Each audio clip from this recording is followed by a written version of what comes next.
And let's put out news break that's coming in from Jammu, where 34 illegal structures have been demolished by the officials.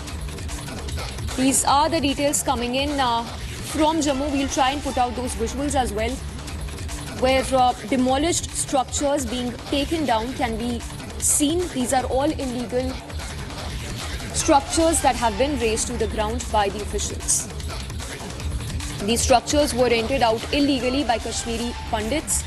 They've been demolished after 10 months of serving notice to illegal occupants. So these are properties that apparently belonged to the Kashmiri Pandits in this area, which have been demolished by the officials. An order that's been passed by Omar Abdullah government. The visuals that show the razed structures where the Kashmiri Pandits had been residing for last many years. 34 structures which the government says were illegal have been razed to the ground in Jammu. Let's go across to Gursimran, who is getting us more details. Gursimran, we understand that Kashmiri Pandits had been living in these properties for last many years, which have been razed to the ground by the officials. Samiksha, what the Jammu and Kashmir government has said that this property was illegally in possession of the Kashmiri Pandit community. Reason being that they were accommodated, they were rehabilitated to the various camps in the Jagti area and the Purku area. And what they have done that was also illegal, that they have rented it further to those stakeholders that have no say when it comes to the allocation of this area. And they said, the Jammu Development Authority has said that as part of the union government scheme to provide the 1 BHK accommodation to the economic weaker section in Jammu region, 208 flats were to be built in this very area. And for the same, they have demolished these 34 structures that were in place.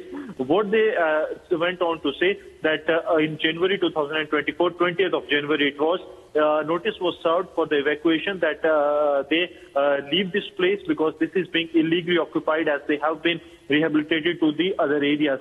But despite that fact, they have rented it to the non-domicile holders and as well as to other people.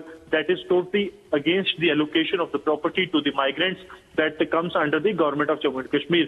So this was in the violation of the norms not only of the Jammu Development Authority but also of the government of Jammu and Kashmir when it comes to the allocation of the properties to the migrants in Jammu and Kashmir to live in. And then what has happened that after 10 months of the notice being served to them, their shops and the structures have been demolished by the Jammu Development Authority, and now the JDA says that they will be building a total of 208 flats for which the process has already been initiated. So as per the Jammu and Kashmir government, this was against the basic structure of the accommodation being given to the migrant community by the government of Jammu and Kashmir, that they have to live themselves on that land, not to rent it out to someone else who has no say on that. And that is why this action has been taken, keeping in view the multiple notices that have been served to them over the last 10 months. All right, Gursimran, thank you for getting us these details. For now, we head into a very short break.